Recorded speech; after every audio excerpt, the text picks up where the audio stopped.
దళమునకొక పేరు పలికి తలపున నీ మూర్తి నిలిపి దళమునకొక పేరు పలికి తలపున నీ మూర్తి నిలిపి మలగని భక్తిని చేసేద మారేడుల పూజ. ఎందుకంటే ఆయన ఎంత దయామని తెలుసా? ఒకప్పుడు ఒక బోయివాడు ధావన్ బల్లూక పృష్ఠే ఒక ఎరుగుబెట్టి వేటాడుతూ వెళ్తున్నాడు. వెళుతుంటే వాడు వెనకాల పులి తరిగింది. వాడు వెనకాల చూసారు, వీడు ఒకటి వేటాడితే వీడిని ఇంకోటి వేటాడుతూ. అదే ప్రపంచం, అదే జీవితం. సుమహద్ వ్యాఘ్రభిచ్చ ఆరురోహ. ఎప్పుడైతే పులి వెంట పెడుతుందో వాడికి ఎరుగుబడి మర్చిపోయాడు. వీడిని రక్షించుకోవడం అటు తిరిగి చెట్టుకి పోయాడు. ఆ చెట్టుకు పైన కూర్చున్నాడు. చిత్రం ఏంటంటే బిల్వం. అది చూస్తే బిల్వవృక్షం, పెద్ద బిల్వవృక్షం. దాని మీద కూర్చుండిపోయాడు. కంగారు కిందకి దిగితే పులింది, అందుకే పైన కూర్చున్నాడు. అయితే నిద్ర వస్తుంది. దానికోసం ఇంకా దళాలు ఒక్కొక్కటి చేయడం మొదలుపెట్టి అలా తీసి నిద్రపోతుంది. రేపటి నుంచి మేము బెల్వం కమ్మని ఇక్కడ తెచ్చుకొస్తాం అనుకోవచ్చు. దళాలు తీస్తుంటే నిద్ర రాదు. మొత్తానికి ఆయన దళాలు తుంచుతున్నాడు. ఊరకనే కాలక్షేపం కోసం అన్నట్టు అలా తుంచుతూ ఉంటే ఆశ్చర్యం, బిల్వవృక్షం మూల లింగం మీద పడ్డాడు. ఆ ఒక్క పుణ్యానికి అతడు ధరించిపోయి క్రమంగా ముక్తి పొందాడు. క్రమంగా చూసారా, బిల్వార్చనకు అంత మహిమ ఉన్నది. అందుకే శివునికి అంత ప్రేమగా అర్చిస్తే వాడు ధన్యుడైపోతాడు. ఒకవేళ వాడు వేదాంతాది వాక్య విచారములు తెలుసుకోలేకపోయినా ఆ దయామయుడైన శివుడు వాడిని హక్కును చేర్చుకుని సారూప్యం ఇచ్చి ముక్తినిస్తాడయ్యా. అది శివారాధన అంత గొప్పది సుమా. అసలు ఒక్కొక్క మాసం బిల్వార్చనకు ఒక్కొక్క ఫలం ఉంది సుమా. చైత్రంలో చేస్తే ఏం ఫలం, వైశాఖంలో చేస్తే ఏం ఫలం, జ్యేష్ఠంలో చేస్తే ఏం ఫలం అని బిల్వార్చన యొక్క వైభవాన్ని విష్ణువు సుదర్శనుడికి చెప్తాడు కాశీలో. అవి పాటిస్తాను ఆనందంగా కాశీలో ఉన్నాడు. అంటే బిల్వార్చన వైభవం మళ్ళీ అడుగడుగున శివరహస్యంలో మనకి బిల్వార్చన కనబడుతూ ఉంటుంది.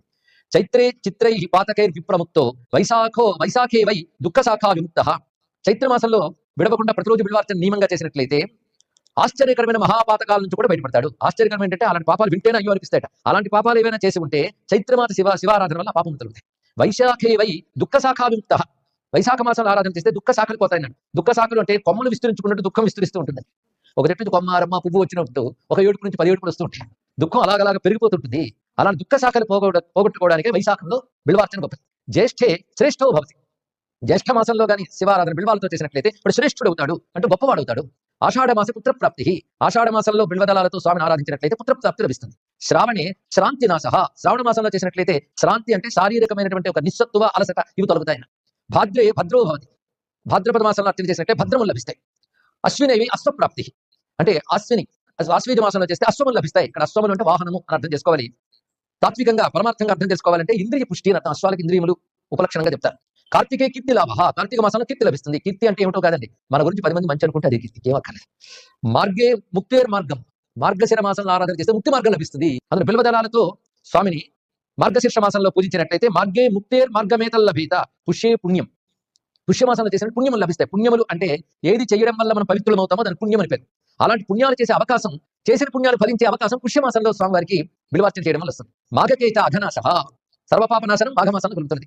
ఫల్గుత్వం హో ఫల్గునే మాసిన చేత్. ఫాల్గుణ మాసంలో ఫల్గుత్వం పోతుంది అన్నాడు. ఫల్గుత్వం అంటే అల్పత్వం అని అర్థం. ఇక్కడ అన్ని విషయాల్లోనూ అల్పంగా ఉండే స్థితి కొందరు జాతకాల్లో ఉంటుంది. అన్నిట్లోనూ, అటు విద్యలోను, సంపదలోను, శారీరక పుష్టిలో అన్నింటిలో అల్పులే. అలాంటి నీచత్వం, అల్పత్వం ప్రారంభవశాత్తు వస్తూ ఉంటాయి కొన్ని జాతకాలు. మనం ఏం చేస్తాం, ఇవాళ కూడా అద్భుతంగా ఉన్నాడన్నా మరొకడు అల్పంగా ఉన్నాడన్నా ఇదివరకు ప్రారంభ ఫలములే. గర్వించడానికి ఏమీ లేదు, శోకించడానికి ఏమీ లేదు. కర్మానుభవం తెలుసుకోవాలి. వాటి నుంచి తొలగించుకోవడానికి ఇలాంటివన్నీ చెప్పబడుతున్నాడు.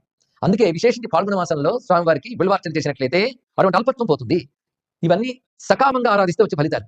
నిష్కామంగా ప్రేమగా ఆరాధించే వారికి స్వామి యొక్క పరిపూర్ణమైన కృప లభించి ముక్తిహేతువైన జ్ఞానం కూడా ఆయన ప్రసాదిస్తాడు. సలలిత రూప శివా సాంబా నటరాజా. దళమునకొక పేరు పలికి తలపున నీ మూర్తి నిలిపి మలగని భక్తిని చేసెద మారేడుల పూజ. సలలిత రూప శివా సాంబా నటరాజా. సలలిత రూప శివా సాంబా నటరాజా.